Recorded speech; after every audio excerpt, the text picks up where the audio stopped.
Hi மக்களே, welcome back to Roj with Lakshmi official. இன்றைக்கி சூப்பரான ரெசிபி தான் செய்ய போகிறேன். என்ன ரெசிபின்னு பார்த்தீங்கன்னா, போட்டி கிரேவி எப்படி செய்யலாம்னு பார்க்கலாம். வாங்க வீடியோக்குள்ளே போகலாம்.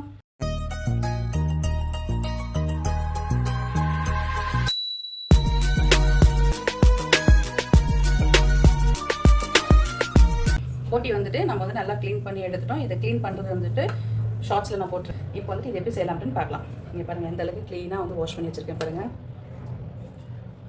சரி, எப்படி செய்யலாம்னு பார்க்கலாமா? வாங்க. போட்டி கிரேவி செய்கிறதுக்கு மசாலா ஆட் பண்ணிக்கலாம். இஞ்சி பூண்டு போட்டுக்கலாம், கொஞ்சம் சோம்பு, ஜீரகம், மிளகு, இது எல்லாமே வந்துட்டு நம்ம அரைச்சி எடுத்துகிட்டு வந்துடலாம். நம்ம போட்டி கிரேவி வந்துட்டு நம்ம வந்து குக்கரில் தான் நம்ம செய்ய போகிறோம். ஏன்னா வந்துட்டு போட்டி வந்துட்டு நல்லா வேகணும். அதனால் குக்கரில் விசில் விட்டுட்டோம்னா நம்மளுக்கு கரெக்டாக இருக்கும். குக்கர் ஹீட் ஆகட்டும். எண்ணெய் ஊற்றிக்கலாம், கொஞ்சமாக ஊற்றிக்கலாம் நம்ம. ஏன்னா வந்துட்டு ஃபேட் வந்துட்டு இல்லை ஆட் பண்ண போகிறோம். அதனால் நம்ம எண்ணெய் வந்துட்டு கொஞ்சமாக ஊற்றிக்கலாம். கடுகு போட்டுக்கலாம். இது நல்லா பொரிட்டோம். கடுகு பொரிஞ்சிருச்சு. கருவேப்பிலை, மீடியம் சைஸ் அளவுக்கு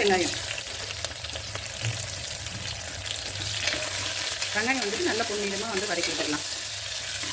வெங்காயம் வந்துட்டு கண்ணாடி பதத்துக்கு வர வரைக்குமே வந்து நம்ம வதக்கி விட்டுக்கலாம். இப்போ அரைச்சி வச்சுருக்க பேஸ்ட் வந்துட்டு போட்டுக்கலாம்.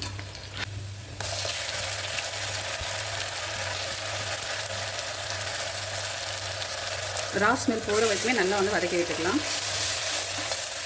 குழம்புக்கு தேவையான அளவுக்கு உப்பு போட்டுக்கலாம். ரெட் சில்லி 1 ஸ்பூன் போட்டுக்கலாம். இது வந்து ஆப்ஷனல் தான். இது நான் கலருக்காக வந்துட்டு இதை போட்டுறேன். இது ஆப்ஷனல் தான். நீங்கள் வேணும்னா நீங்கள் போட்டுக்கோங்க. தக்காளி வந்துட்டு ஒன்று தான் எடுத்துருக்கேன். மீடியம் சைஸ் அளவுக்கு தான் எடுத்துருக்கேன். தக்காளி போட்டுக்கலாம். தக்காளி வந்துட்டு நான்வெஜ் பொறுத்த வரைக்குமே வந்துட்டு நம்ம கம்மியாக போட்டோம்னா டேஸ்ட் நல்லாயிருக்கும். அதிகமாக போட்டோம்னா அந்த கறி ஃப்ளேவரை விட நம்மளுக்கு புளிப்புத்தன்மை அதிகமாகிடும். அதனால் தக்காளி வந்துட்டு கொஞ்சம் கம்மியாக நீங்கள் போட்டுக்கோங்க. நம்ம க்ளீன் பண்ணி வச்சுருக்கிற போட்டி வந்து போட்டுக்கலாம்.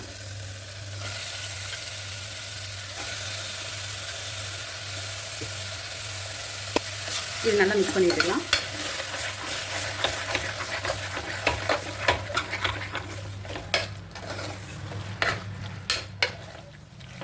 வீட்டில் அரைச்ச குழம்பு மிளகாத்தூள் நான் 2 ஸ்பூன் போட்டுக்கிறேன். நீங்கள் வந்துட்டு உங்களுக்கு காரத்துக்கு ஏற்ற மாதிரி நீங்கள் போட்டுக்கோங்க. ஏன்னா நம்ம இதில் மிளகெல்லாம் நம்ம போட்டுக்கிறோம்.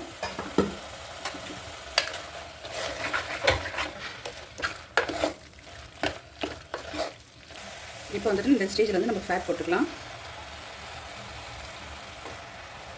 போட்டி வாங்கும் போதே வந்துட்டு நீங்கள் ஃபேட்டு வந்து கேட்டு நீங்கள் வாங்கிக்கோங்க. ஏன்னா வந்து போட்டி கூடவே வந்துட்டு இந்த ஃபேட்டு வந்துட்டு நம்ம கூட சேர்த்து நம்ம போட்டோம்னா வந்துட்டு டேஸ்ட் வந்துட்டு நல்லாயிருக்கும். இப்போ நம்ம தண்ணி ஊற்றிக்கலாம். மசாலா எல்லாமே வந்துட்டு நல்லா வதங்கிடுச்சு எண்ணெயிலே. இப்போது நம்ம தண்ணி ஊற்றிக்கலாம்.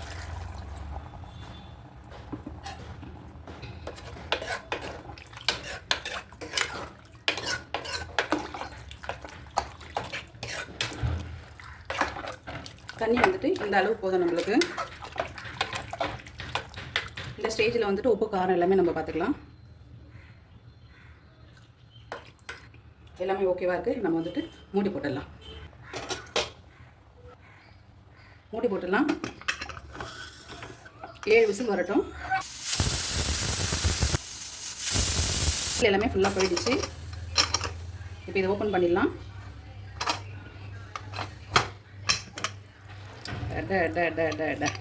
இங்கே பாருங்கள் எந்த அளவுக்கு.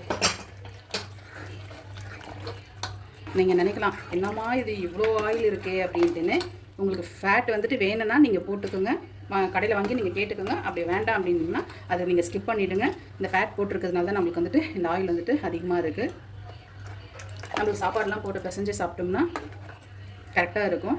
மந்த்லி ஒன்ஸ் வந்துட்டு இந்த மாதிரி ஃபேட்டு வாங்கி நம்ம எடுத்துக்கிட்டோம்னா உடம்புக்கு ரொம்ப ஹெல்த்தி தான். அது நல்ல ஃபேட்டாக கடையில் கேட்டு வாங்கினாலே கொடுப்பாங்க.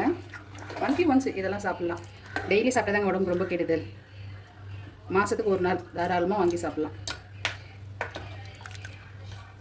இந்த போட்டி ரெசிபி உங்களுக்கு பிடிச்சிருந்துச்சுன்னா மறக்காமல் கமெண்ட் பாக்ஸில் கமெண்ட் பண்ணுங்கள். நீங்களும் செஞ்சு பார்த்துட்டு எப்படி இருக்குன்ட்டுன்னு சொல்லுங்கள்.